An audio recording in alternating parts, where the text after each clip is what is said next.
So, as you're moving about your physical environment and you are seeing things that, for whatever reason, you don't want to see. Maybe there is some injustice that you are witnessing, or maybe there is something lacking in your own experience. Just by living through that, you automatically launch this request for an improved situation. And Source, who knows you and adores you and is you, immediately turns its undivided attention to that request. Now that is something really worth talking about. We want to say to you, nothing that you want is upstream. Nothing that you want is upstream. Everything that you want is downstream. And that's why, when you understand, the creative process says, ask. Contrast helps you to do that. You can't not ask. Step 2 says, Source will answer what you're asking for. Not your work. Source takes care of that. Step 3 says, I must be a vibrational match to what I'm asking for. So that's where your magnificent emotional guidance system comes in. You can tell by the way you feel whether you're upstream or downstream. Oh, we've written volumes and produced hundreds and thousands of recordings and videos to help you to understand about your emotions. And we want you to find the simplicity of the guidance system that you were born with by understanding that when you go with the flow, you can feel that you are. And when you're not going with the flow, you can feel that you're not. It really is that simple. All of you have been practicing the frequencies of your being over a long enough period of time that you have habits of thoughts. That's what a belief is. It's just a pattern of thinking, a pattern of responding, a knee-jerk response. It's the way the world looks through your eyes. It's the way you have learned it from those who have been important to you early on. The other day, Esther said defiantly to Jerry about something that was happening to them, I would never do that to someone. And once she settled down and could hear us again, we said to her, that's not a good rule of thumb. Because you can't stand in their shoes. You don't know who they are. You don't know what they've lived. You don't have their worldview. You are not their inner being. You don't know what their intentions were coming in. You don't know how life has treated them and what they've put into vibrational escrow. And most of all, what they're doing, even if it's to you, is not any of your business. Did I hear that right? They're doing it to me, but it's not any of my business. And we say, well, the problem with making what someone else does your business is that you have no control over what they do, how they think. But you do have control over what you do and how you think. So if you can get to the place where you can stay in alignment with who you are and everything you want, regardless of what someone else is doing or any other factor, now you understand the art of allowing. The art of allowing the well-being that I've been asking for to flow to me. It's a very conditional love that most people live. Most people look out and they see these conditions and they like them, and then they see those conditions and they don't like them, and then they say, we've got to control the conditions so that there are more that we say yes to and fewer that we say no to. And we say, the problem with that way of going about it is that this is a world that is based on attraction. It's an inclusion-based universe, which means if I see something I want and I say yes to it, I include it in my vibration. If I see something I don't want and I shout no at it, I include it in my vibration. And by including those things I do not want in my vibration, I hold myself in resistance not only to what I want, but to who I have become. And that's why I'm so angry at that person. I feel terrible because I am using that person and what they've done as my excuse to not allow myself to be up to speed with who I really am. So a really good thing to write down, a good thing to remember often. If you are ever in a situation where you are feeling negative emotion and you are associating it with someone who cheated you, someone who deceived you, someone who hurt you in some way, someone who abandoned you, someone who you have strong negative emotion about when you think about that person, here's what you write in your book. Write their name at the top of the page and circle it several times as you feel vengeance welling up within you. And then write, what is it that I'm thinking about you that is keeping me from who I really am? Can you hear the power of that? What is it that I am thinking about you that is depriving me of my well-being? That's taking your power back. When you say, look what you've done to me, stop it. And they say, I don't think I want to stop it. And you say, but you must. You're hurting my feelings. And they say, your feelings are not important to me. And you say, well, I need to see if I can find a way of making my feelings important to you. I'll cry louder. I'll sob longer. I'll go into an utter state of depression. I'll kill myself. I know what I'll do. I'll get vengeance. I'll get a lawyer.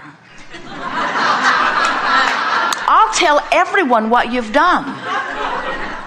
I'll get people to agree with me. I'll get an army. We'll get bombs. What you finally come round to understanding is that no matter who they are, your power of persuasion is really not your best effort. Your power of alignment is.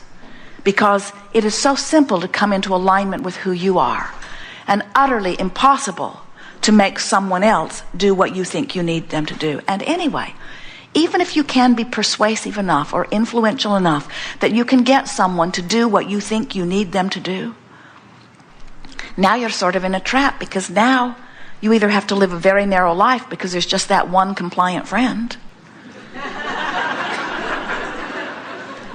or you have to work all day, every day in convincing others to do it your way. And we promise you, you did not come forth into this physical environment with all of the variety, with an attitude that you would take all of the ideas that exist and whittle them down to a handful of good ideas. In fact, the opposite was your intention. You said, I will come forth into this physical leading-edge time-space reality. And as I come forth into this leading-edge time-space reality, I will explore the contrast, and from it will be born constant, steady stream of new ideas. And as I turn my undivided attention to the new idea, all of the laws of the universe and all of the energy of the universe, the energy that creates worlds, will flow through me and to the creation. So from your non-physical standpoint, you feel no need ever to try to control anyone. And that's why the source within you knows and teaches and lives and breathes what you have come to call unconditional love. Unconditional love says, my connection with source is not conditional upon what anyone else does. My connection with source is only conditional upon my choice of thought, my direction in the stream, my following the call of source or not. And of course, you have free will to focus upstream or downstream. And sometimes, a little upstream is the most natural thing in the world. In other words, you can't live in the world and see what's going on without having an upstream thought. We just want you to know that every time you have an upstream thought, you send off a downstream rocket. And every time you send off a downstream rocket, source energy and the law of attraction begins to respond to that downstream rocket. And your stream moves faster. And the longer you live, the faster your stream moves. And the faster your stream moves, the more it behooves you to turn and go with the flow. Child asked his mother on a segment of refreshment, if you get a chance to talk to Abraham, please ask a question for me. And she was the next person called to the chair, because we wanted to hear her child's question. Ask Abraham why grown-ups are so grumpy. And our answer is, the longer you live, the more you find to fuss and worry about. And you've forgotten that every time you fuss and worry, you give birth to a rocket that source energy helps you with. And that if you would fuss and worry just long enough to know what you want and then turn your undivided attention as quickly as you can toward what you want, not only will you begin to be the rider on this river, this glorious wave that is continually flowing out there on the leading edge of thought, not only will you feel the vitality and eagerness of life flowing through you, but every single thing you've ever asked for must come to you. It is law. But when you get cross current of that stream, it's not fun. As things were happening politically and around the world, many people began to find satisfaction in the television programs that pushed against the current administration. And for many, it was a downstream thought. In other words, it was fun to make fun. It was like, finally, someone is speaking some of what I'm feeling. But for most people, they could not stay downstream while they were watching those shows because it was only downstream from where they were, but there's always something downstream from where you are. You get the sense of what we were talking about? One day, we heard someone chastising someone else about the direction of their stream. Your friends do that to you? That's an upstream thought, you know. So you want to say to them, not for me it wasn't, it was downstream for me. Might be upstream for you, but you aren't in my boat. I'm the only one in my boat. The key to long-term happiness, the key to receiving everything that you're wanting, the key to being the fulfillment of that which you intended as you came forth, the key to being that leading edge being that you were born to be, the key to living life in the way that you said you would when you came forth, the key to keeping up to who you really are, the key to being the physical embodiment of the source energy who is within you, the key to that is a downstream thought. Not the best thought you've ever thought. Just the best feeling thought you can find from where you are.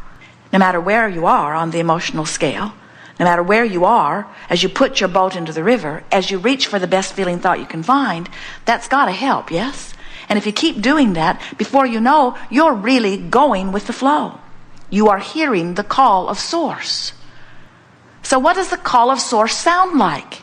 Harps and angels, surely? What's the call of Source sounds like? Well, it depends on where you are. If you are in love and appreciation, the call of Source will feel like ripples up your spine. It will feel like goosebumps all over your body. It will feel like elation. It will feel like laughter. It will feel like joyous exaltation. It will feel orgasmic. But if you are over here in despair or in anger or revenge, the call of Source might very well feel like a little less anger or like frustration. You have to listen for it from where you are. And most important, and here's what we've been leading up to with all of this rampaging, you have to utilize your own guidance system and take everybody else and their guidance system and everybody else and their set of rules and lists of things that you should and should not do out of the equation. You have this boat that you're upstream, downstream, mostly downstream, mostly downstream, mostly downstream. We know that because we've seen you croak. Mostly downstream, mostly downstream, mostly downstream, mostly downstream, mostly downstream. The stream is going downstream. The question is, are you going downstream willingly or are you going with a fight? That really is the question. Because your life will be good. You are worthy beings. You were born to live well. Life is supposed to be good for you. That's just the way that it is. Now, you can fuss and fight that if you want to, but that is the way that it is. And so, what do you want to talk about? No order of business here. Whatever you want, we're happy to address.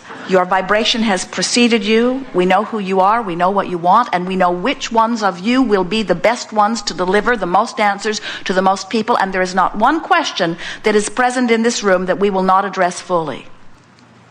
But how close you are to the vibrational proximity of the answer will determine whether you hear it or not. Good cover, don't you think? Well, we hear it from you. People say, Abraham, I was at the seminar, I got the recording, I listened to the recording, and that answer was not there. And a week later, it was there. How did you get it onto my recording? It was not there at the meeting, and it was not there the first 5 times I listened to it.